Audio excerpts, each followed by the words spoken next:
Okay, this is where I think we got to in class. My class 1B may be a slide ahead of this. So if you were, then you can go ahead and just kind of fast forward to the next slide. And those of you that were in 2B, I think this is where we got to at the end of class. So we're going to start with entrepreneurs of the Gilded Age, the so-called nouveau riche. And they were called this because they were kind of a new order, whereas the old powers of the United States, the landed aristocrats, the plantation owners, those are the people that really drove the economy and that made most of the important government decisions. What we're going to find in the Gilded Age is that there's kind of a changing of the guard. And no longer are the wealthiest people the landowners, they're going to be the industrial titans. And so they're literally called the newly rich, the nouveau riche.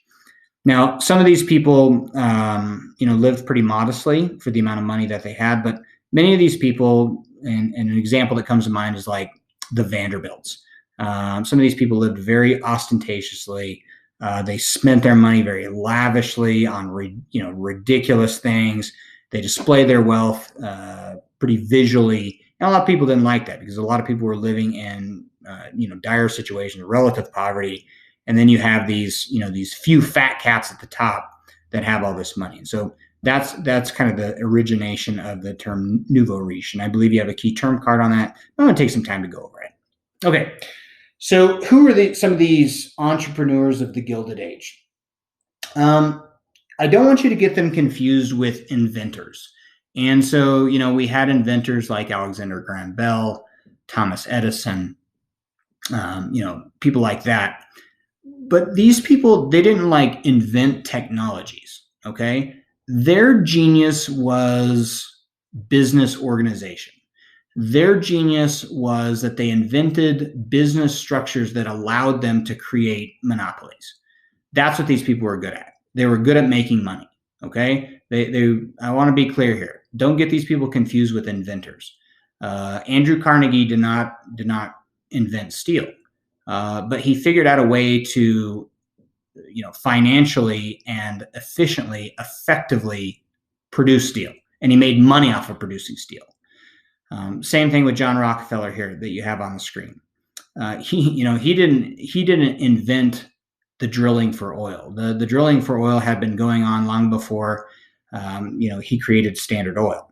His genius was taking oil and refining it and making money off refining oil. Okay. And to do this, he used separate, different types of business techniques, such as vertical integration, the trust, the holding company, interlocking directorates. All these were just ways that he could control other companies, either run them out of business or control those other companies. Now, Rockefeller, even if you take his money and you convert it into $2021, he's the richest man in the history of the United States. He's got more money than Jeff Bezos and Elon Musk and Bill Gates. If he were alive today, he would be the richest man still. And he got his money from, dominating the oil industry. He used his powers to, at one point, like I said, he owned 90% of the oil interests in America.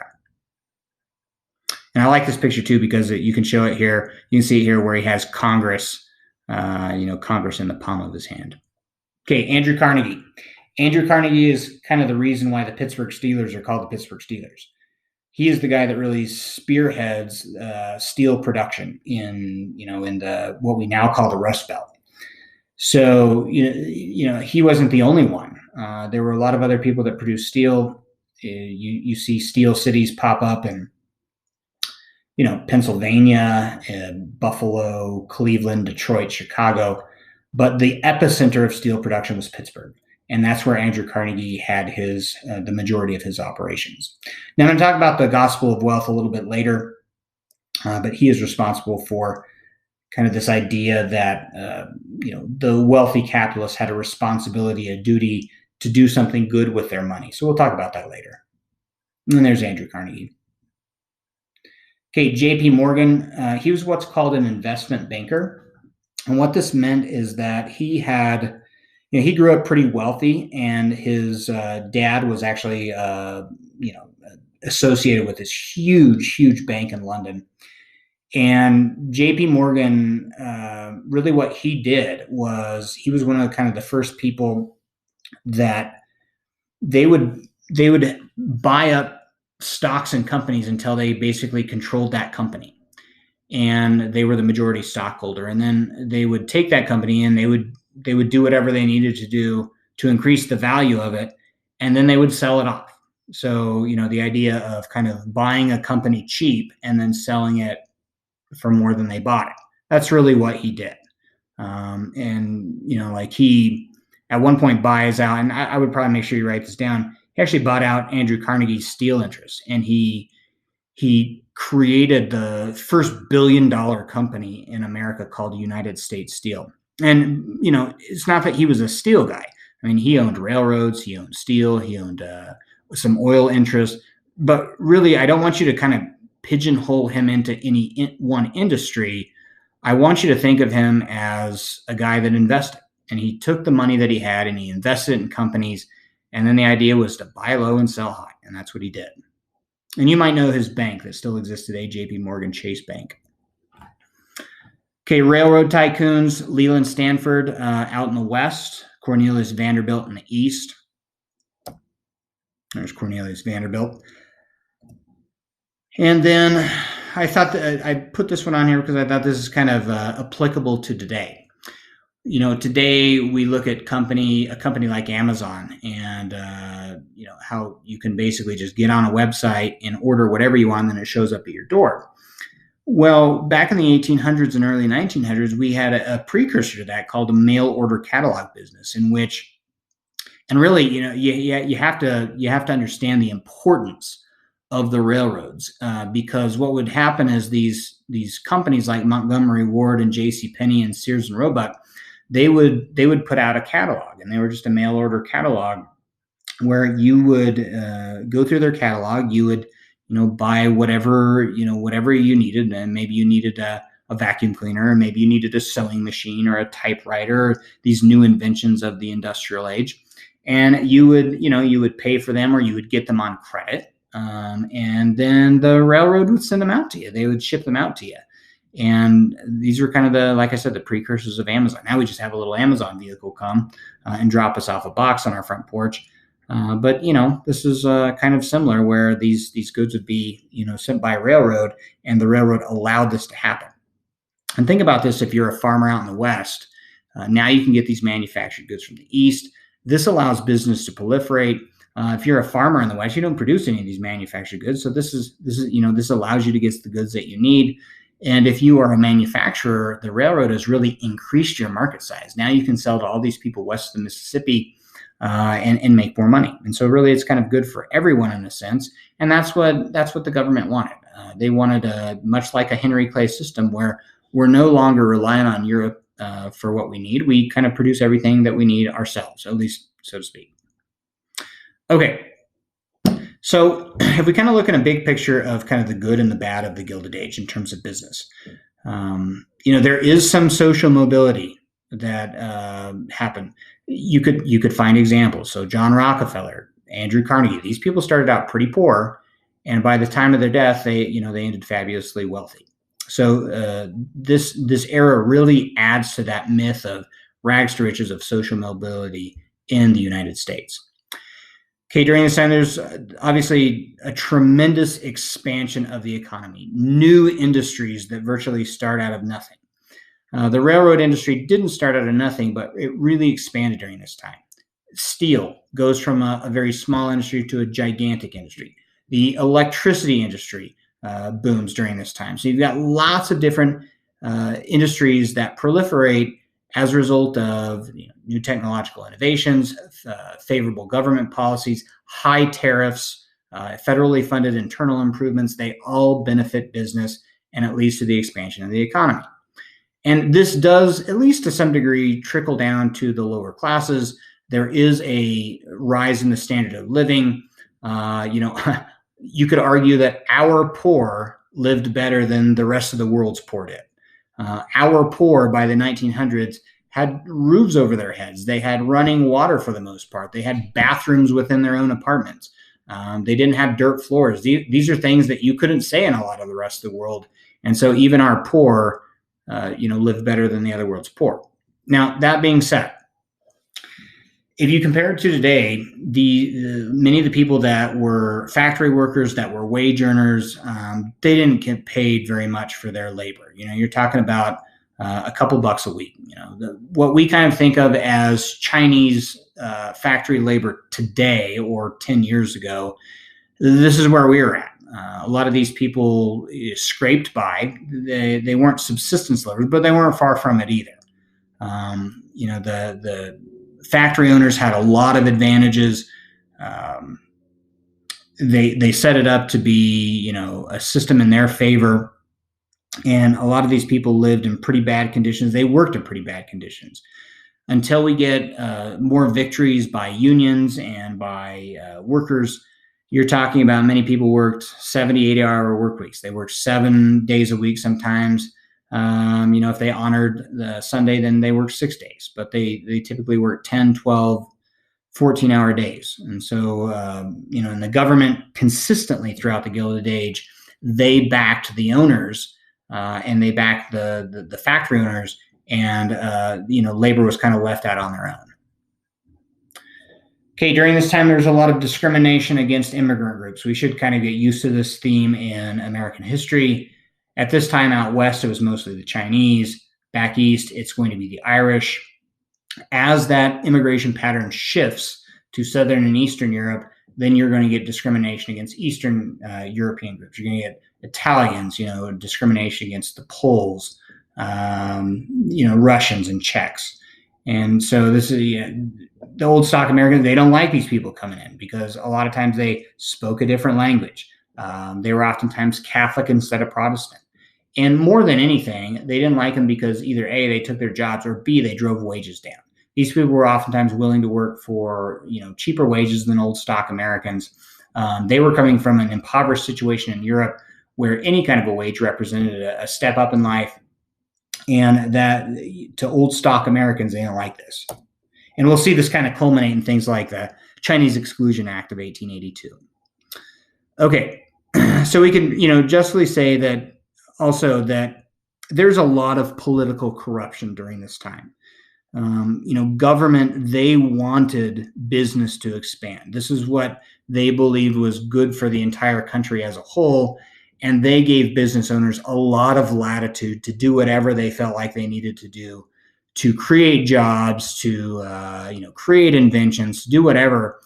And really, that's at the expense of the fabric or the institution of democracy, because a lot of times to do what business owners needed to do, they bribed inspectors, they bribed public officials.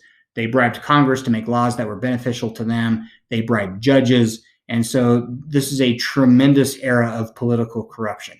Not saying that there's not political corruption now by any means, but this is really an era before there were a lot of laws that you could even punish people with. Until 1890, there was no antitrust laws. And so there was really there's no violation against having a monopoly. If you create a monopoly, well, then good for you. Okay, I put this picture on here because I thought it was a good picture of a working class family. And just to kind of show you, hey, these people have a roof over their head. They've got windows to protect themselves from the element. They have electricity. I know you can't see that very well. They have electricity. They have running water. And like I said, the poor people in our country, for the most part, lived better than the poor of other countries. So it's kind of a good and bad situation. There's a positive side and a negative side to both. All right, so along those lines, you're going to find a key term card where you have two key term cards where it talks about positive views of capitalism and negative views of capitalism. And I would encourage you to go over both of those because it talks about a number of different people and a number of different ideas. So I will go over them now, and I would just kind of follow along with key terms as well. I don't know if I'll hit all of them, but I'll hit most of them. Okay, in defense of capitalism, there's some people out there saying that the capitalist system is bad. Sure, it leads to some people getting wealthy, but the vast majority of people are poor, and the rich take advantage of the poor. And so there were a number of people that spoke out in favor and against capitalism. We're going to start with kind of the people that spoke out in favor of capitalism. And the first one is an author by the name of Horatio Alger. He wrote over 100 novels during the late 1800s, early 1900s about the possibility of socioeconomic mobility, and the idea of moving up in the social ladder, of moving up in the economic ladder. And he had a bunch of rags to riches novels in which young poor boys started out, and through their ambition and their intelligence and their desire to gain wealth, they were able to do so. And that really kind of provided that myth for America about, hey, anybody can, go from rags to riches. That's Horatio Alger. All right. Now, many of you have probably heard about this idea. You may have heard about it in science class. This idea of social Darwinism proposed by Charles Darwin in the late 1800s. The idea, as it originally is construed, has to do with science. It doesn't really have to do anything with human beings. The idea is about how the fittest plants and the fittest animals will survive, the weak ones will die, and this will lead to overall the species getting stronger. Well, capitalists kind of latched onto this idea, saying, hey, look, now what we're doing is better for the country. What we're doing is good for ultimately for everyone, because what we're doing is we're expanding the economy and we're getting rid of the weak businesses. Those weak businesses are dragging America down. They're not helping America. And so, we're getting rid of those weak ones. And what is left are the strongest businesses. And that ultimately is good for Americans. So this is how, Rockefeller and Carnegie and those people like that, they justified some of the just grossly discriminatory policies that they had towards their workers, the way that they cheated people, the way that they drove other businesses out. They said, hey, look, this is good for the economy. And for the most part, the government agreed with them and they allowed them to do this. All right, I talked about the gospel of wealth. This is a Carnegie essay. This is something that Carnegie wrote about, in which he said that, hey, look, capitalism is actually a really good thing, because the smartest, most intelligent people, they're the ones that end up with the money. And we need to think about it in terms of, that's not really their money. Those people get the money because they're the ones to be most trusted with what we would call a public trust, or a public good of, these are the people that know the best thing to do with money.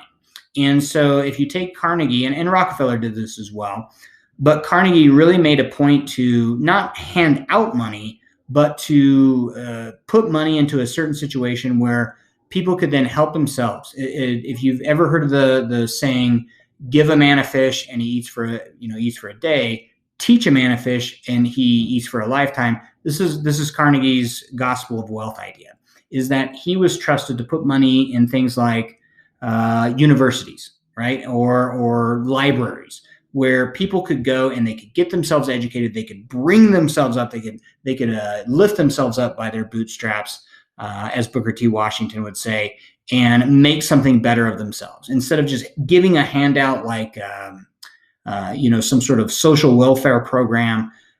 Carnegie put money into things that he thought would be for the betterment of culture and the betterment of society. And so that's why you see like Carnegie Mellon University. That's why you see the Carnegie Hall, where culture could be advanced in things like music and things like that. That's where he put the money, and that's kind of the idea of the gospel of wealth. All right.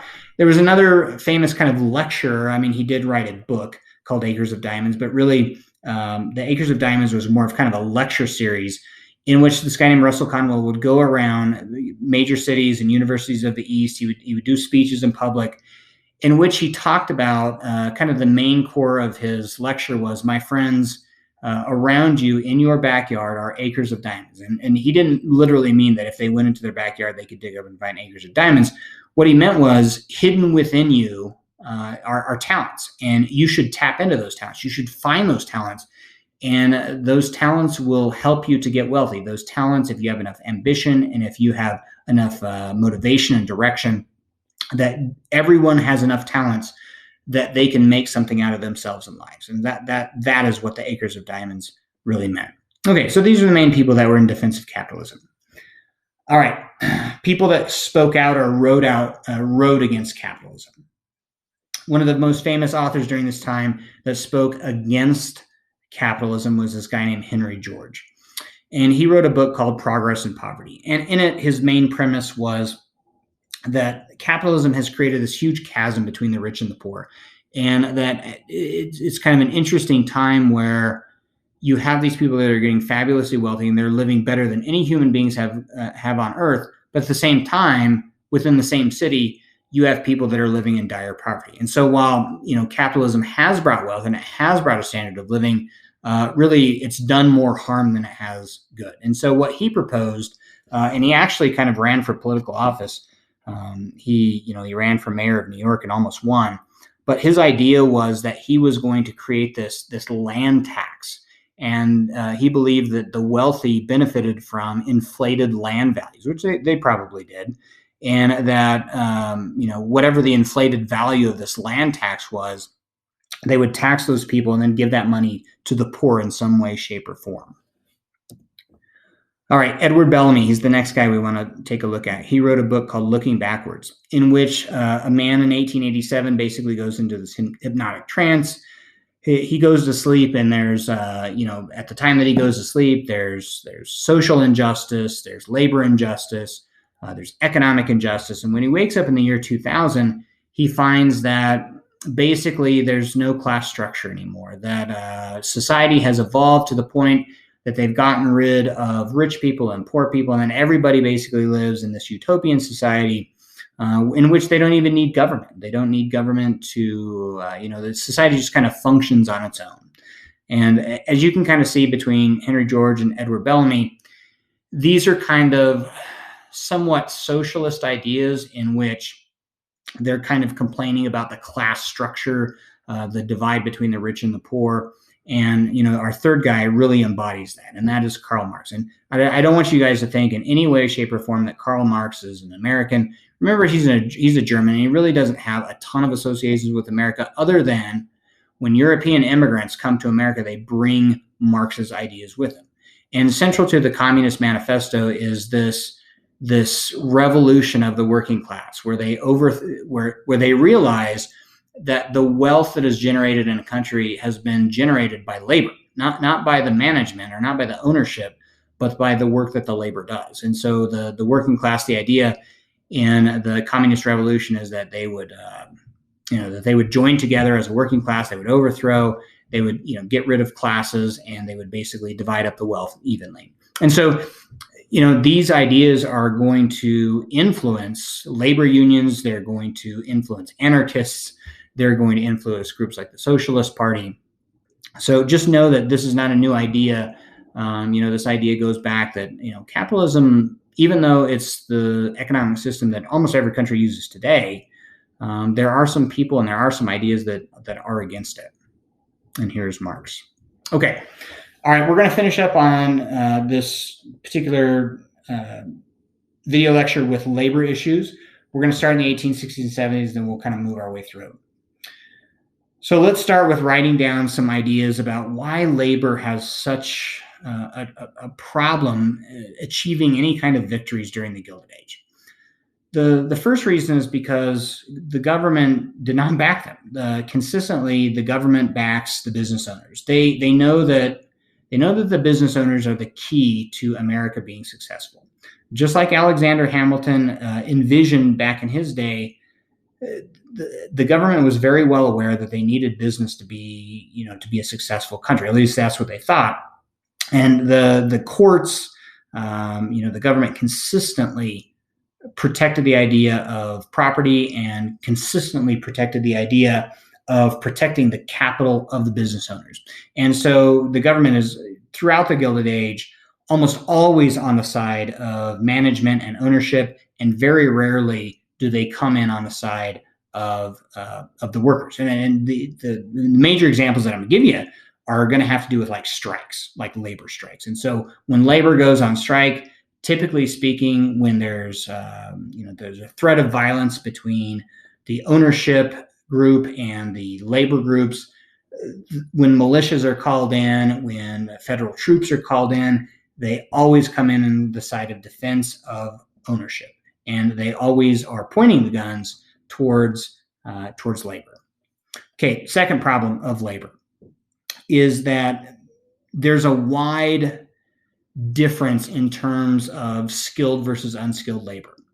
The skilled laborers, they want to create labor unions only for themselves because they believe that groups like women, obviously children, but immigrants as well, these unskilled people, they lag them down. They're almost like an anchor to their cause.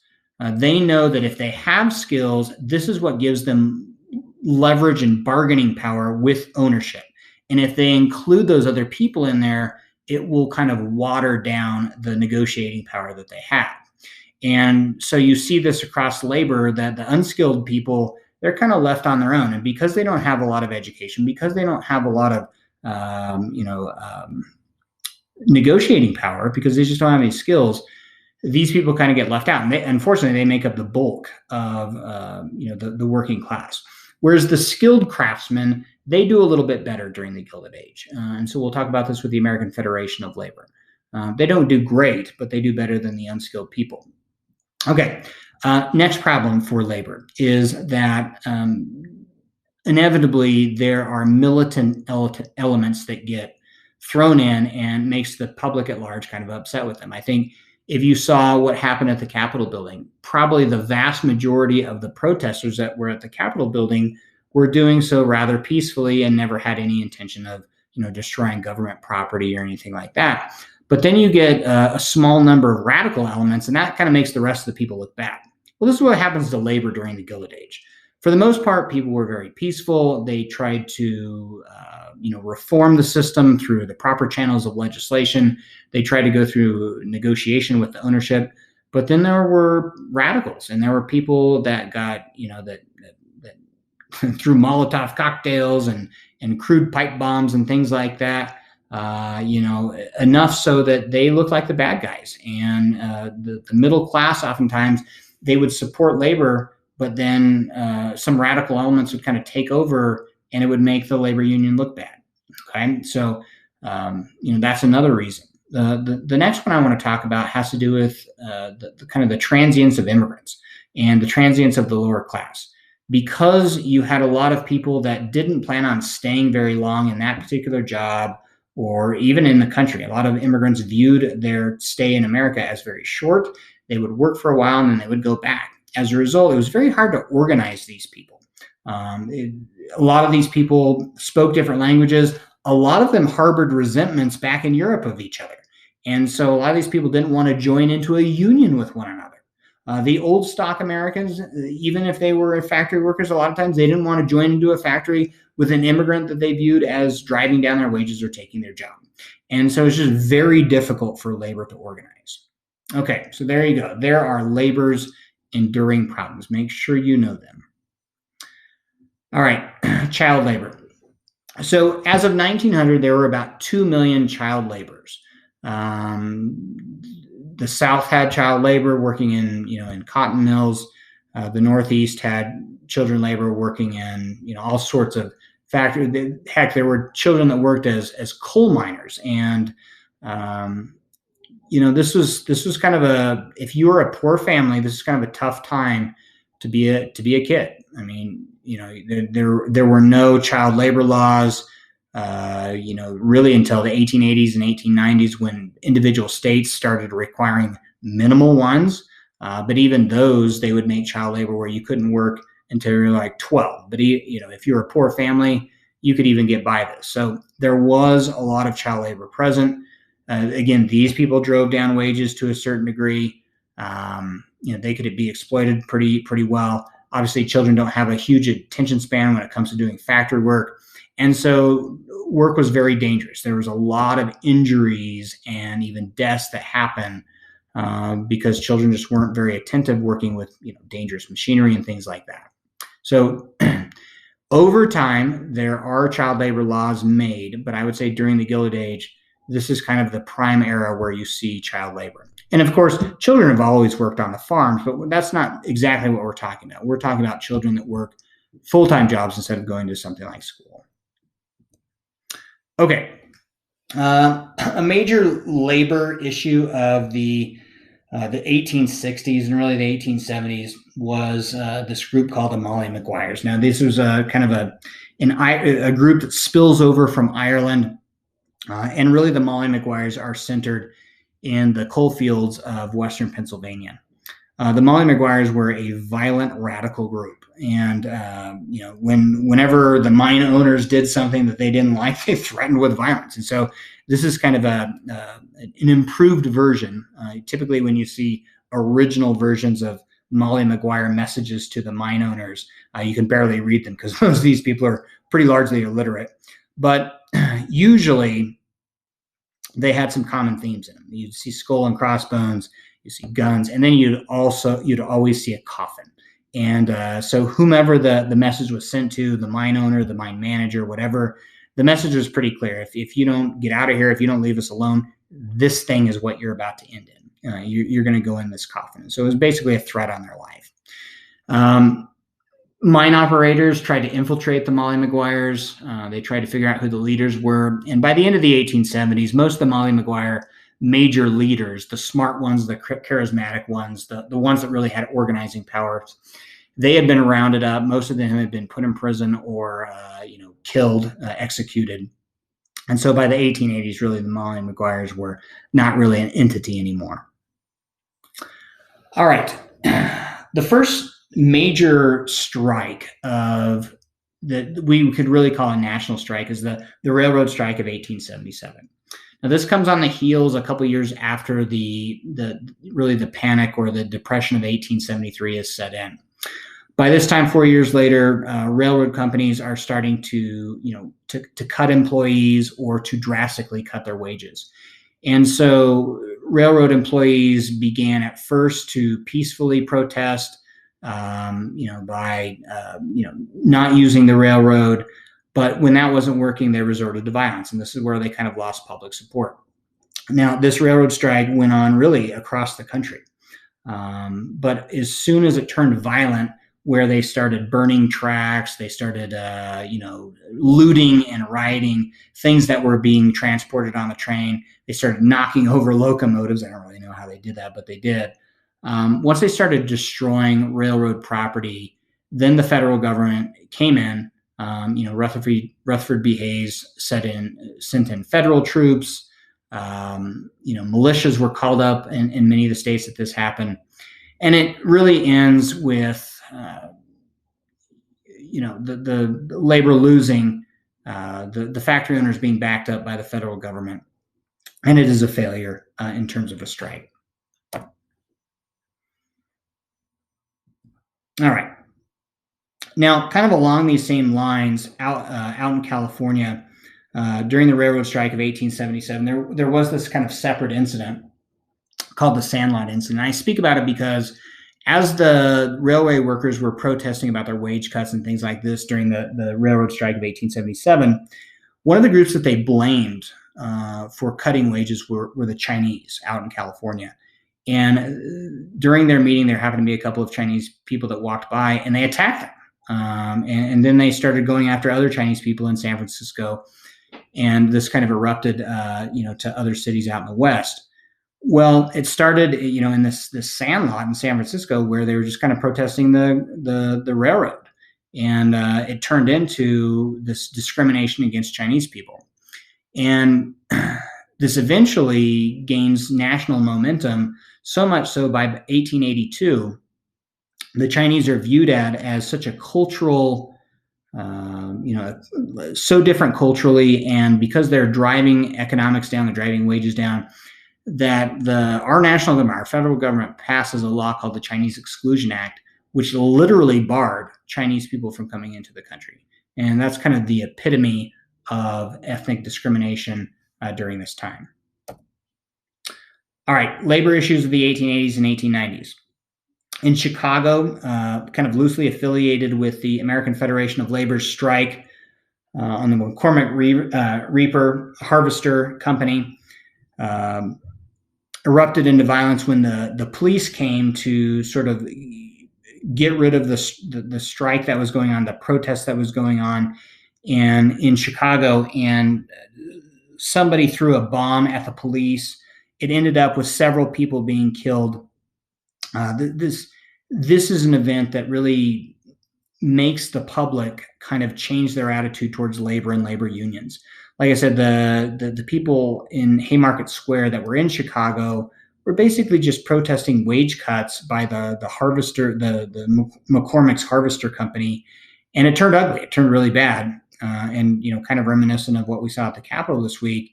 And anarchists get blamed, and it makes the labor unions look bad. All right. A more prominent American Federation of Labor strike occurred in Pittsburgh in 1892 at one of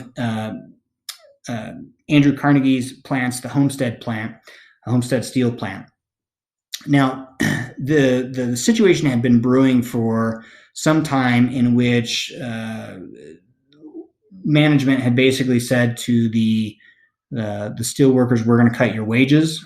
The steel union, the Amalgamated Steel Workers, they did not agree to this, and so as they prepared for a strike, the management did them one better, and they created what's called a lockout. And a lockout means that basically, if you're a worker, you're kicked out. You are not allowed to work anymore, and so it's kind of like one-upping your strike. So you're going to strike on us, we're going to lock you out.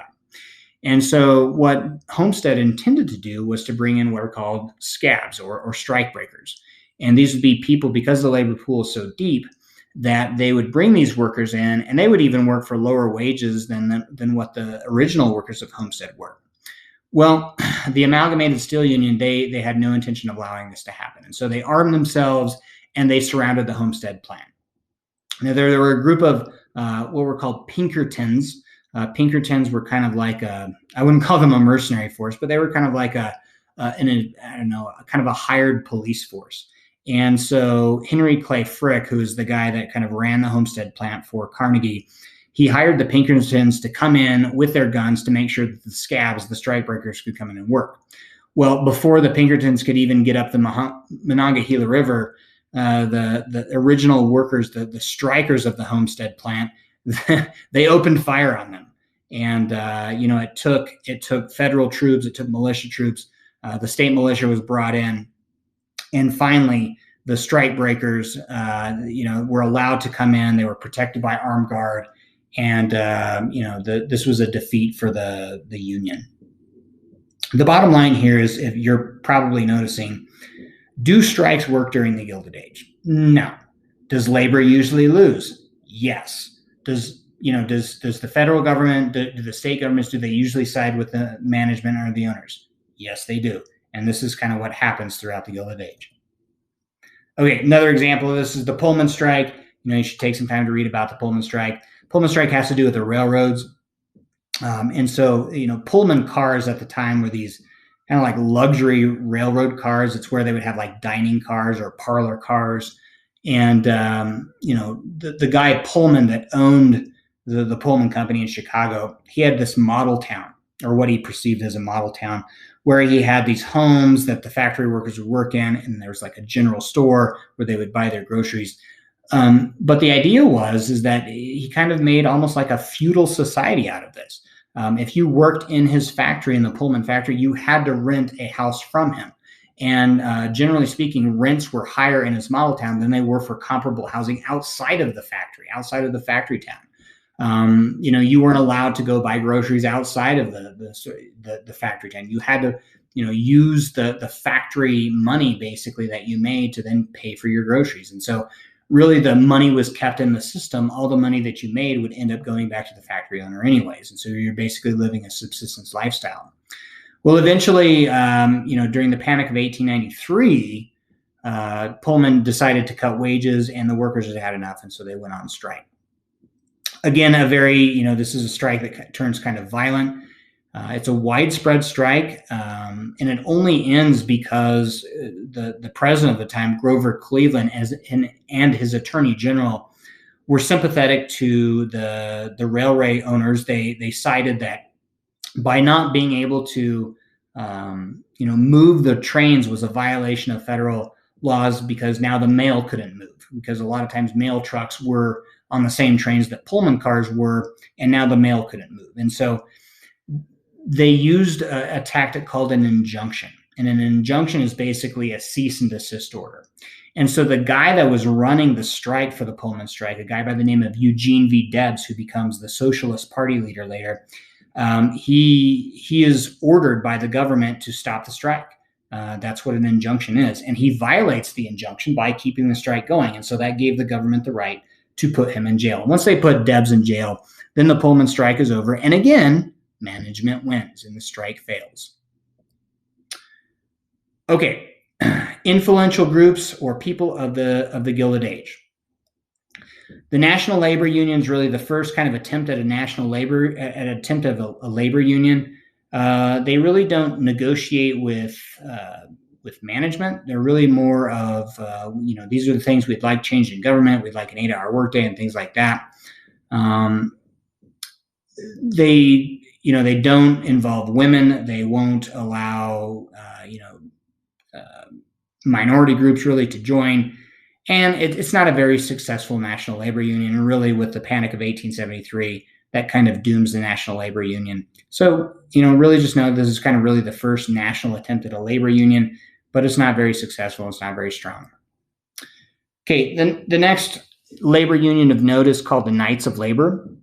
These guys were much more inclusive. The two leaders of it, Uriah Stevens and Terrence V. Powderly, they allowed women to join the Knights of Labor. But again, what's going to separate them from groups like the American Federation of Labor is two things. One, they include all people that toiled, all people that worked, skilled and unskilled, but they also included women. They also included African Americans to some degree.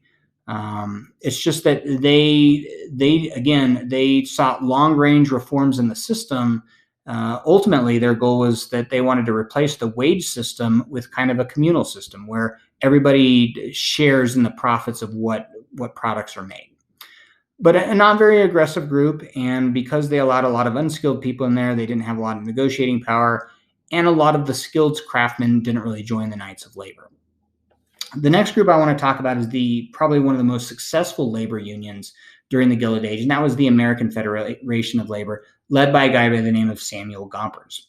Now, what separates the American Federation of Labor is that they really focused on just skilled labor. They wanted to organize skilled labor because they knew that they had negotiating power. And the other thing that separates them as opposed to the Knights of Labor is that while the Knights of Labor tried to, create institutional reform, legislation reform, the American Federation of Labor didn't worry about that. They didn't want to propose any laws or anything like that for Congress to change. They literally just focused on negotiating with management. And so they would try to negotiate for better working hours, better pay, better working conditions. And they were reasonably successful. And to some degree, the AFL still survives today. They merged eventually with a group called the CIO. And so today, if you look for them, they'll be called the AFL-CIO. And there's Samuel Gompers. All right, another very crucial figure in the labor movement during the Gilded Age was this lady named Mary Jones, or she was more affectionately known as Mother Jones. So when you read about her in history books, this is the person that they're talking about, Mother Jones. She was married to an iron worker, and they had moved, her and her family. She had a family with 4 kids, and they had moved to Memphis, Tennessee, and then all of them got sick and died. And it kind of, greatly affected her. And so she really wanted to kind of promote herself to a cause. And she ends up, kind of backing labor wherever they are mistreated. So she goes around from strike to strike to strike, trying to defend what she called her boys. She was imprisoned many times. Typically speaking, she was let out. But she, and I don't know if she really accomplished that much, but she was a champion for labor, and that's really what you need to know about her. Okay, the last groups I'm going to talk about have to do in some way, shape, or form with socialism. So really in terms of what we would know today as the American Socialist Party kind of start during this time. The first figure is Daniel De Leon. I don't know if you need to know too much about him. Eugene V. Debs, we talked about, he was important in terms of the Pullman strike. We're going to see Eugene V. Debs is going to be the first socialist that runs for president. He He really never garners much more than about 10% of the vote. But I mean, really, he's the first socialist person that runs for president and actually does reasonably well. He, like Mother Jones, was imprisoned many times for many strikes. And really, he kind of was influenced by Marxist ideas of revolution of the proletariat, or at least of getting rid of the wage system. Probably I wouldn't say they're Molly Maguire level, but some of the most militant of the labor union groups were the Wobblies. Their formal name was called the Industrial Workers of the World. I don't really know why they were called the Wobblies. I've looked this up in several places. If you look on the Wobbly website, the Wobblies still exist today. They won't even tell you really why they're called the Wobblies, so don't worry about that. But their main guy was this guy named Big Bill Haywood. And this is probably one of the posters you'll see. If you see the IWW, it's really talking about the Wobblies. These guys were the most militant in terms of, they not necessarily in terms of like the Molly Maguire threats types, but and they were mostly miners. So a lot of like the Western mining federations kind of combined into the Wobblies. And they were pretty successful in terms of some strikes. There was even a strike in Colorado where the Wobblies were. But for the most part, once they became too violent, then they lost the support of their main leaders, and they failed to really accomplish anything. Okay, that is it. Thank you for bearing with me on a Friday. And you guys, if you're finishing, go ahead and take your quiz, and make sure that you take it twice. You have until Monday to get it submitted. Have a good weekend.